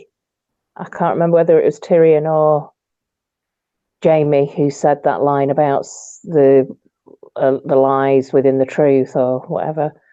Well, the truth is, it seems like, or Jaime actually, yeah. It seems like the truth is, or what, at least what the brothers were discussing, is that she was pregnant. What's been kind of suggested to us as viewers is that the lie is she's potentially going to tell Euron that, yes, you have put a prince in my belly, and that, so that's another prince that potentially could be born who doesn't know who his real father is, and exactly. again and again and again the cycle goes there again. You go. Yeah, no, that's beautiful. I love it. So anyway, let's move on to. All right, that was my piece. That was my one big thing that I had to get out here. Was just 2 a.m. It's 2 a.m. and I'm really getting quite tired, so I just want to try and wrap a few things up, and then you can carry on. I'm going to have to go. No. Thank you. Anything in terms of going back to the beginning of the episode and the trial? We've talked about Brienne and Jaime. I just want to go back to the dynamics with Dany and how Dany's kind of feeling now and going into the next episode. I'll start this off from my perspective, just the positioning of where she was sat, and she was like, in between two Starks, and on the left of her, she wasn't getting any support, and on the right of her, she wasn't getting any support. So she's, I think, going to start to feel very. She could quite easily have turned around and said, "Don't give a shit what any of you are saying. I'm the queen. Take his head off." But she's kind of trapped in a bit of a difficult position at the moment, in this cold, unfriendly, unwelcoming place. So and also the people around her, it's difficult. I mean, like Grey Worm and Missandei, yeah, she knows them, she can trust them, but they're off doing their own thing. They're not really around her. So the people that she's got around her, Varys, she barely doesn't really know. Tyrion, she's not known them for a long time. The only person that's around Dany at the moment who is really meaningful and loyal and that she feels safe and secure and herself around is Jorah, who played a real peacemaking role in this episode, trying to get her to make amends with other characters. But I think he's going to die in the next episode, and that will be the thing that tips her over the edge, where she will feel completely trapped and isolated. And one of the things that me and Catherine have been talking about is whether or not she'll just fuck off out of there. Like, no one's on my side. He's now supposedly got a better claim than me. I've just seen one of my children that's been turned into some creature of the dead. This is a fucking shit show. I'm out of here. I'm going back to Dragonstone. I'm going to recalibrate what I think. And I think there may potentially be, towards the end of like episode 5, 6, another great big, more human fight going on. You know, from I don't think Dany's necessarily going to stay there as an ally. Like she keeps saying, John war, and John doesn't seem as important to her as he once did. I disagree with that. I think he's going to have to be. He's at least going to be in the back of her mind. But I thought at the beginning when I first watched this that Jorah just saying that I will swing it in Gior's memory to fight the dead or fight for the living or whatever the hell he said, that Jorah was definitely going to die. Then in my rewatch, I was like, I wonder if Jorah is actually the one that's going to stab Dany through the heart with the sword. Because he's now got Heartsbane given to him. Well, you know, he could remember, he might be faced with, you've got to choose Team Jon or Team Dany, and he might suddenly remember that he's a bear of Bear Island, and actually, you know, he's a Mormon, and actually he is a Northman. Well, yeah. Can I and he's sorry, and one last thing. He's already accepted that he's not going to be with Dany anymore. I don't think that he doesn't love her or anything like that, but he might have to make this one final sacrifice, and maybe that fulfills his arc by killing Betrayal the woman that he was so in love with for so long. Betrayal for love. Yeah. Well, that leads very nicely into my theory that I'll wrap up my thoughts with. It is quite long, so please do bear with me. Okay. But so the general theory. Firstly, I'll say that I think Dany is a red herring. She's a poser, in the most significant way possible. People often use ice and fire as being personified by Jon Snow and Dany, and Duncan will disagree with this because with what I'm about to say, for obvious reasons. But I don't think Dany and Jon are ice and fire as many people seem to think. I think that Jon is both ice and fire, and Dany is a poser, and therefore she has to die because she can't form part of the end game. And I was looking into this, and I think I've devised a theory which is evidence based, at least circumstantial, but I think more so, which confirms to me that she will die at Winterfell in this next episode. So I'm going to go through it as best I can from memory. I've got a few notes as well, but I should have prepared more, really. But anyway, so Dany's childhood house, in which she lived with Viserys and I think Sir Willem Darry. I think it's Sir Willem Darry. Someone in the comments can correct me. Anyway, that house in which she lived throughout her childhood is central to this theory. The house, the defining characteristics was that the house had a red door and a lemon tree in the garden. And again, it was referred to in many books as the house with the red door. And it's the only place that Dany has ever felt at home or where she belongs. And she's always longed to return there after she was removed from the premises, as it were. So the two aspects of significance for this house are the colour red, i.e. from the red door, and the tree from the garden. And both of those things are very significant throughout whenever this house is mentioned, it's always mentioned with a red door and a tree in the garden. And I don't know how this linked in my mind, but it just linked. And when I was watching the intro, and indeed other scenes as well, the Godswood is just a salubrious red. I mean, it's really quite distinctive, and it's very bright, and it's very odd when you think about it. Again, it caught my eye because it's such a strange color to be had in the conditions that it's in, and if you compare it to the other foliage, it's very distinct. So I think there's a significant connection between Dany and Winterfell because of those links, because of the idea of a tree, the idea of red, and you put them both together, and what do you get? You get the Godswood, you get Winterfell. And we know that Dany's going to be near the Godswood because the dragons are protecting Bran. So there's all of these connections, and just to try and elevate this theory to the next level. I'm trying to think. To elevate it to the next level, Dany can't claim the throne. Even if she's not a pose or a red herring, as I say, she can't claim the throne because it would be diametrically opposed to George's life values. If you think about it logically, all of Dany's power has been attained through conquest, through force, through violence. And as we know, George Martin is a conscientious objector. So he's hardly going to allow a warmonger to be successful. So I think she has to die. She has to leave the throne to more worthy rulers, and all of the connections are there. There's significance between a tree and red.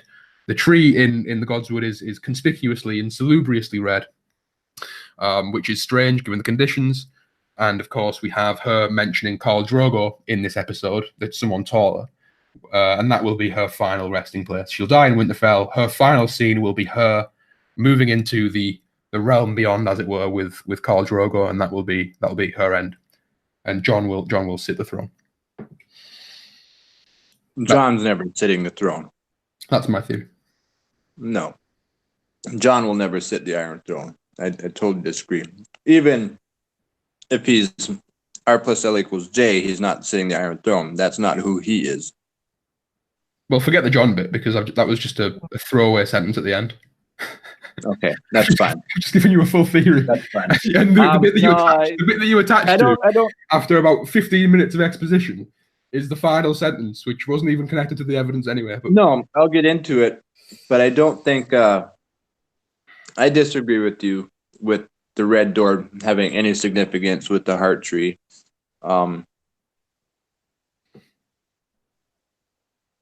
Besides the color red. Sorry, I'm eating chocolate. It's all right. So not talking as quickly. I think it is more I've always thought the lemon tree, dawn, somewhere hot, a warmer climate, that potentially she could have been born in dawn rather than. Yeah, I agree. Yeah. But I think the red door is an interesting concept, though, because that is quite significant. It is significant, but I don't think it relates to the heart tree whatsoever. And I don't think the heart tree is out of place, as you say, because they're everywhere in Westeros. No, but it's the down south. Yeah. They're up north. It's the life that the tree seems to have in such desolate conditions and such cold conditions. Where in the world could you go with a tree of that color surviving in sub 20 degree temperature, which is what it Canada. is? Okay, called the maple tree. Yeah, our whole flag's based on it. I don't know. Anyway, that's my thoughts. We'll see. Any other theories about Dany? What Dany may do in terms of what do you think she might do in the battle? Do you think she's going to stay? Do you think she's going to die? Is she going to make it to the end? Is she going to die in the next episode? I would say my crackpot theory right now is Jorah's going to stab her through the heart. She's going to betray Jon somehow, and Jorah's going to make his decision and do that. That's my crackpot at the moment. Other than that, I haven't put much thought into what Dany. In my head, they're going to buck up, go fight the dead. Something will probably happen, but where she's going to flee to, I don't know on who she's going to bring with her. Like, she can't just go off on her own again. Because if she does that, she's leaving her armies behind, and she's not going to be able to come back and get them this time. Right? Like, she's not going to have the Dothraki capture her or something like that and then pull off one of her stunts. Nobody's going to come looking for her like they did last time. Yeah, She disappeared. I think a lot of the Unsullied and the Dothraki will just be subsumed into the army of the dead during the Battle of Winterfell. So she's not going to have that many people. I mean, there'll be very few survivors. It's just going to be... She'll have dragons, but what's that going to get you in the end? We already know that King's Landing has scorpions being built. We know that the Night King has javelins that he can throw superhumanly. So the dragons aren't even really that big of a deal anymore. Yeah. I feel like it's going to be a battle and choices made, and she's going to make a bad choice. And right now I'm saying Jorah's going to be the one to kill her when she betrays Jon somehow. Yeah, I mean, that I could see that happening, definitely. Okay, just two more things to cover. The Arya Gendry scene. And then at the end, I think we should just wrap it up with what our death list prediction is for next episode. Okay. I have one thing to say on Gendry and Arya. Yeah. I'm not sure how obvious this is. Maybe it's not even worth mentioning. But again, just about the idea of history repeating itself in mirror imagery and throwing back to season 1. We have in season 1 Ned and King Robert talking about wedding their houses together through the marriage of their children, and that obviously has been tied up here, albeit not in the way that King Robert expected. But nevertheless, we have a Stark and a Baratheon making out. So do you think she might be pregnant? Probably, although I think she's going to die, so it wouldn't really be material in any event. But well, I think Gendry, personally, I think Arya won't, or at least not in the next episode. But it would be quite interesting if she was pregnant, and that was Baratheon and Stark child that was another kind of, potentially another special baby that's promised. Well, it was promised at one point, so you're right, yeah. And, the last hero, maybe. But anyway, A Dream of Spring. Yeah. What did you think of the whole dynamic between Arya and Gendry? Who wants to go first? You can go, Duncan. That's all I have, really, just the throwback to the season 1. I don't have much to say about the whole scene. I mean, I could kind of see it coming. It happened. I'm curious as to what her look meant afterwards. The only thing I can add to it is that did she get stabbed through the heart with the sword? Now she's in love with Gendry. Meaning that the fact that she slept with him and the sword being a metaphor for the penis, and now she's in love, and that's going to change her somehow and make her less of the Arya we currently know, as opposed to don't hold on, as opposed to the Arya that she could be, that wants to fight for life again, like more. She comes back to her more of her old self rather than something else. I don't know. What did I say that was? Just Gendry bringing his special weapon. Well, there's been a bit of a backlash about this. Not many people liked this scene, even though a lot of people have said, "Oh yeah, the episode was great."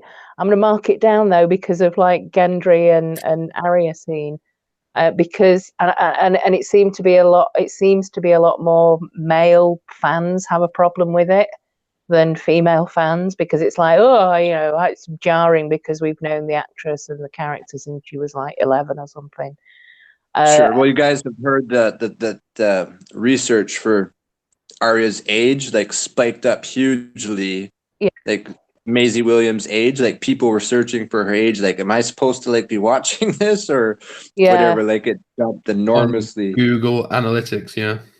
And I do think the sort of partial nudity, which was the actress, the Maisie Williams, I think that was actually probably quite a liberating moment for her. But at the same time, I think it was interesting for Gendry to see the scars. And I also think for us as viewers, or a lot of people who had problems with it, we had to see that in order for us to kind of go, oh no, yeah, she's a woman, she's curvy, and she's got, you know, side boob. I mean, I didn't have any significant problem. Okay. Yeah. I didn't have any significant problem with the sex scene or anything like that, or it wasn't actually a sex scene, but the reaction after. Nor the reaction after it. It just didn't do much for me storytelling wise. I saw it coming. It seemed natural for me that, yeah, that's what people do. This is also what, granted, arguably in history, or they say about men in war, is that before they go to battle, they go and get laid, and there you go. So why is it different for Arya? I mean, it doesn't mean evolutionarily they get laid beforehand because they need to advance their genetic material in what is going to be a very high risk of death. Well, yeah, you think that, but that's not the way men work. We're not thinking about, oh, I'm going to get, because we don't know if she's getting pregnant. You don't think about it. It's not conscious, but evolutionarily we have to have the urge to reproduce.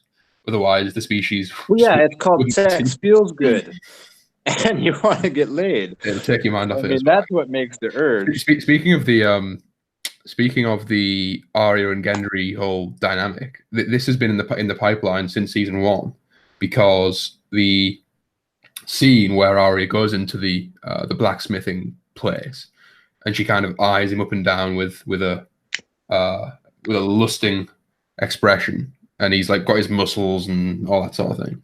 That exact scene took place in season 1, literally, look for look, position for position, task for task. It's basically a carbon copy of a scene in season 1. You can go back and watch it. But at Winterfell?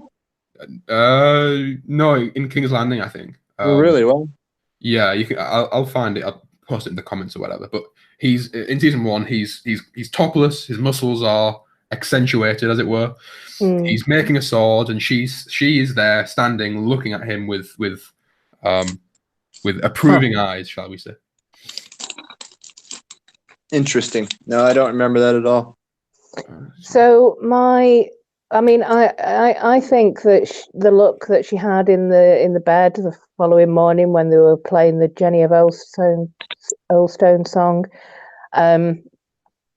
it wasn't because he wasn't good in bed or underperforming or whatever. I think she just genuinely, you know, this is a moment of connection and humanity for Arya that she's not experienced before. So she's probably just trying to get her head around that, combined with, oh my God, we might all die. So I think that's what I mean by maybe she got stabbed through the heart. Oh, right. Okay. Yeah. Yeah. So moving on from, well, actually, do you want to hear my bold prediction about this? Which I always make a bold prediction that I get wrong every single season. So this is probably it. Go ahead.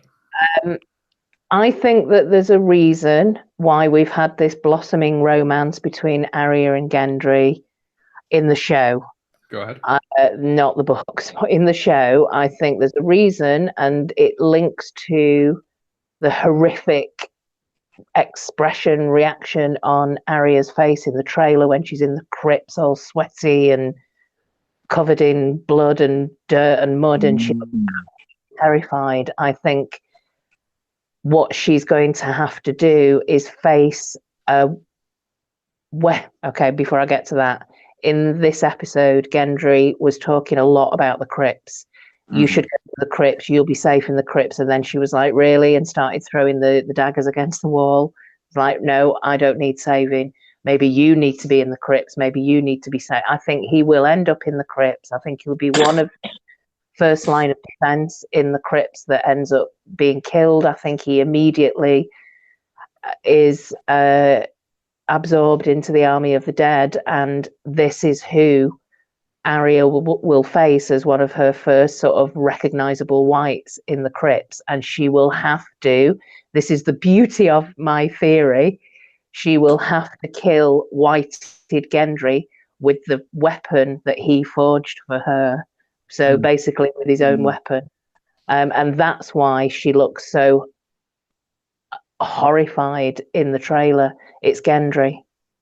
And because of the get behind that blossoming romance that they've had, it makes it even harder for her. But yeah, that's what I think. So should we go on to our who's going to die list for episode 3? Yeah.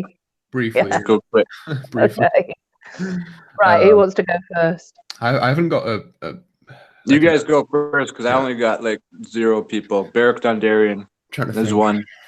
I haven't got like a list in front of me, but from memory, Danny, obviously, given the theory I fucking espoused earlier, Jorah, Brienne, Tormund saving Jon, as we mentioned earlier in the comedy, Grey Worm.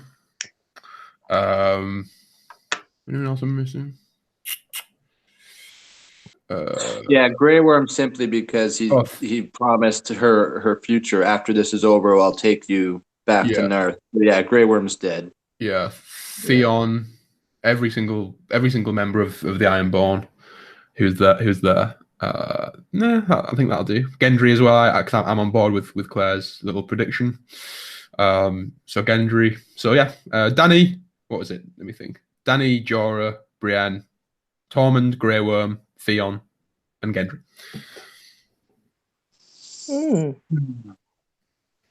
No, I don't think they're gonna fuck us over that much that quick all at once. Maybe they're gonna try to, beat Thanos and kill off half the world, but I don't think so. I'll go. Yeah, go on. Go ahead. Sorry, Brienne, not Brienne. Beric and Grey Worm. I don't think Dany will be next episode. If she is, it'll be at the end. I wouldn't say Dany. And if Dany dies, Jorah will probably die soon afterwards. So I'll give you those 4. Ooh, 4. Right, okay. I'll raise you 6 and go 10. I do think we'll have to have some significant named kills in this episode. I also think this is the big battle for Winterfell, which means that a Stark's going to have to die just for the purposes of drama. A Stark is going to have to die, so think about that. Which one will it be? Because it's going to happen. I think Gendry, as I've said, will be whited in the crypts, and Arya is going to have to take him out. I think Brienne will die valiantly in battle and honourably, as fits a knight, and she will be like entombed and remembered in song as the famous female knight. I think Theon straight away. But although the thing that makes me hesitate about that is the popularity of Alfie Allen, the actor. Gilly, I think Varys, Gilly, everyone who's in the crypts, the little Sharina like. I think possibly Davos. I feel as though there's not a great deal left for Davos to give. Here's an obvious one. Ed.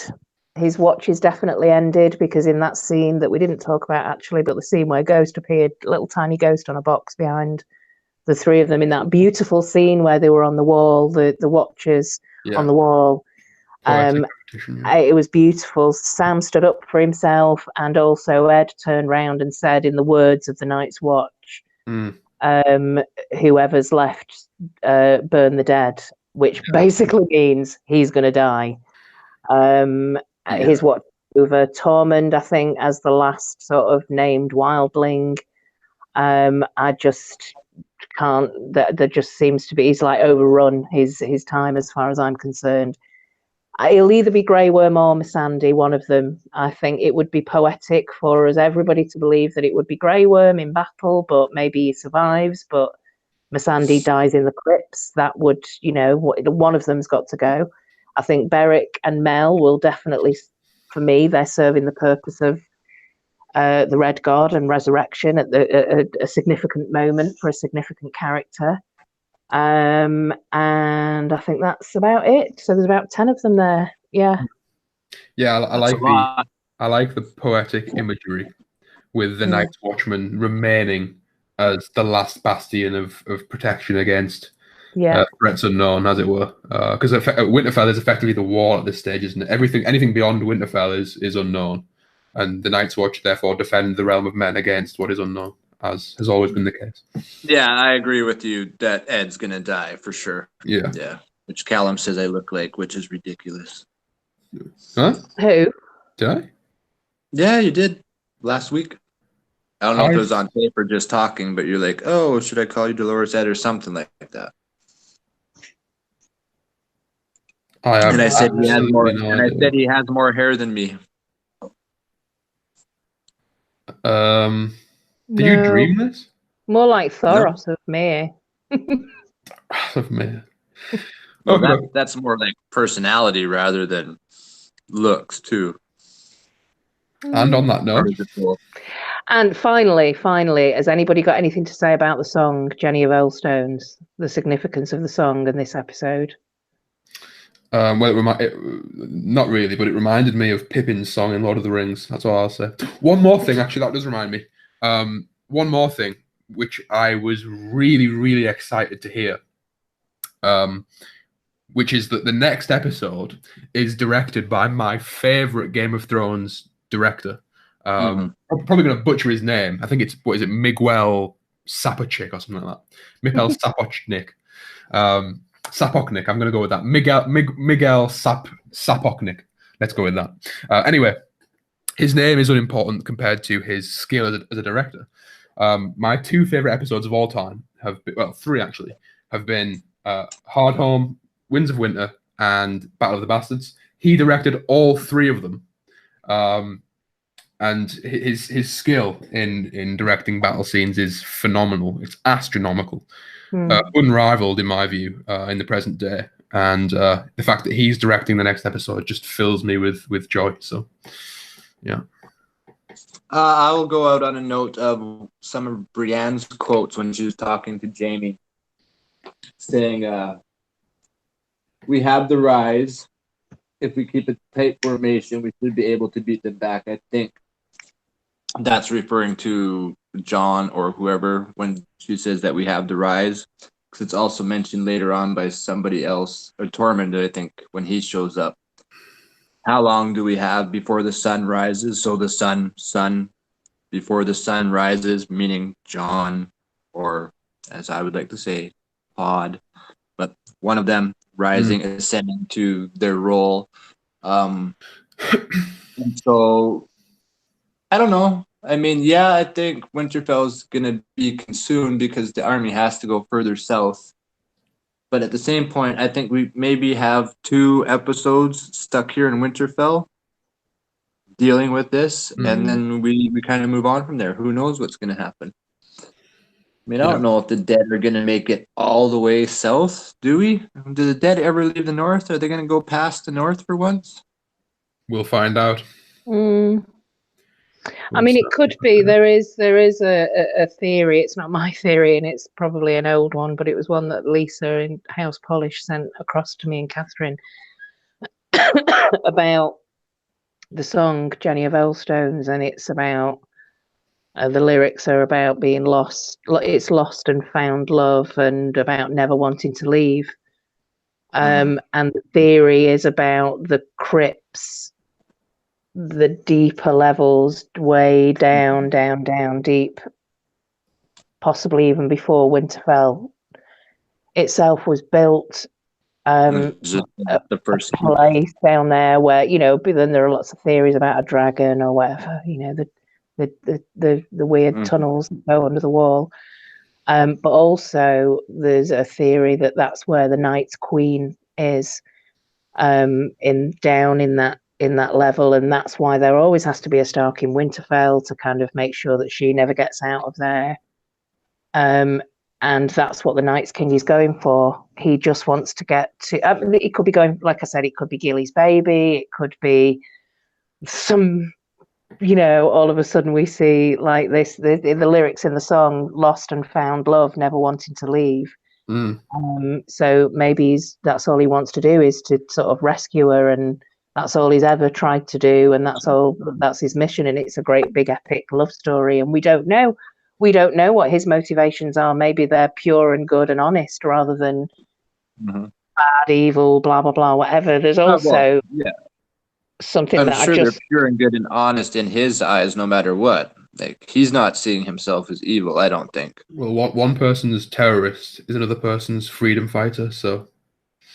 The Starks are intrinsically linked to the White Walkers and the Night King. And if you, it's a shame that AU isn't here actually, because he did a video earlier this week with Johnny on Winterfell. They're doing like location videos, and he just throws some really kind of like interesting nuggets in there, which I think could potentially relate to, if it's not in the show, possibly the books. But he said, how long have the Starks had Meisters? And it was like, it was with Catelyn. You think that, don't you, with Catelyn? But actually, if you look back in the history, Torrhen Stark, the king who knelt, gave the North away. When he did that, when he actually went to meet with Aegon to bend the knee, right. He had 3 Meisters with him. So that's right. What that prompted was a conversation which blew everybody's minds about how possibly the Starks are not first men. They're masquerading as first men. They're actually Andals, and they've had Meisters and clues like that for such a long time that nobody's picked up on. Maybe they were responsible. Maybe the Starks are responsible, but want to hide from it the truth, which is possibly that they killed the Children of the Forest. They're responsible for that, and there is that link between them and the White Walkers. But it just goes on and on. A little bit of crazy talk, because then they're also lying to themselves, because why would they always be saying there must be a Stark in the north, blah blah blah, to themselves? I don't know. It just seems like there's something there, and we're all skirting around this whole what is his motivation and what does he want. But members and everything like that. So yeah, it's absolutely there. But yeah, you're right. I totally whiffed on that Meisters thing, and I remember researching Torrhen and the fact that he went to that meeting with the Dragon Rider with the Meisters. Totally remember seeing that. Yeah. So it's like, that's interesting though, isn't it? It's like, why would they? Them first men, that it just doesn't seem to make sense. Like, what might that mean? But anyway, I thought the song was fantastic, and you could look at it on lots of different levels about just, this is our first night, all the the love that we've lost and found, and we never want to leave, and so. Those whose names that we've forgotten, then you're not supposed to say the name of the Night King and stuff like that. Yeah. So much stuff. Well, all right. That's it. Thank you so much, Claire. Thank you so much, Calum. No problem. And thank you. Calum was actually was going to be hosting this without me for a little bit, but they managed to wait for me, so that was awesome. Yeah. Also, if anyone is wondering where DJ is, he will be returning next week. He hasn't abandoned us in perpetuity. He's just out of state presently on personal business. So he will be returning next week as usual. Whenever usual is. Yes, we did miss DJ. Absolutely. And next week I think we're going to shoot for a Wednesday. We're going to shoot for Wednesday. Whether we achieve Wednesday is another question, but we'll certainly go for it. I have Wednesday and Thursday off work, so that's my weekend. Yeah, I imagine it's going to be a slobber knocker of an episode, so I'm very, very, very excited for this. I think this episode of Game of Thrones is, for me personally, the most anticipated of all of them. Yeah. So we'll see what happens. And Claire, you're always welcome back, so don't be a stranger. Of course. Thank you. Get back on next week, Claire. The show is not the same without. Oof, I don't know. She wouldn't be able to work this late in the weekdays, that's for sure. No. We can do it early though on Wednesday, can't we? Because that's true. Wednesday on a day off, we could do a schedule for something right after you get away from work. Either way, we'll work something out. Yeah, I'll have to let you know what time, what I'm doing. I can't think of what I'm doing next week. But no pressure. Indeed. I appreciate the fact that you came out today, so thank you very much. Yes. No problem. And thanks for running the show. It's always good when you run it. It certainly is. Keeps us away from the formulaic scene-by-scene analysis that has been tortured to death by 17,000 videos. But either way. Yeah, enjoy the episode. Take your tissues and don't spoil anything for me because I'm not going to be able to watch it live. I've got a training thing on Monday morning, so I don't know how I'm going to do it. But possibly I won't be able to watch it until Monday night when it airs over here in the UK. Well, I do believe, Calum, didn't you pirate it? No, we certainly not. Even if I did, I wouldn't admit this live on air. Wouldn't incriminate myself in such a careless fashion. But no, in the UK we do have a simulcast or simul broadcast or whatever. Yeah, it's on Sky Atlantic at 2 a.m. Yeah, it's also on national TV at 9 o'clock the following day. So, gotcha. I don't know I don't know how I'm gonna manage to avoid any spoilers, to be honest, until I watch it. It's just the worst possible episode for me not to be able to watch it when it airs. I don't want to learn. I don't want to know who dies. I want to be able to watch it. But so I'll be incognito for. Stay off the internet. Oh, I have to go look at my schedule. Hold on before we go. I want to figure out if I'm working. Oh no, that's May 5th, right? Oh no. Should we say goodbye to everybody? Yes, we should. No. Hold on. I'm gonna miss it. I'm gonna be at work till 9 p.m. It comes on at 7. I'm sure you'll be. What, on Sunday tomorrow? Yeah, tomorrow. There's always phoning in sick. No, because that meeting that I told you that I had to do today, that I thought I might not be, that's tomorrow, so I have to go to this fucking meeting. So, for the record, I wouldn't advise falsely claiming illness to get a day off work. Let's just put that out there. I do it frequently, just to emphasize that point. If anyone Should thought we say goodbye? If you want to carry on. Bye. Bye. Thanks for listening, everybody. Bye.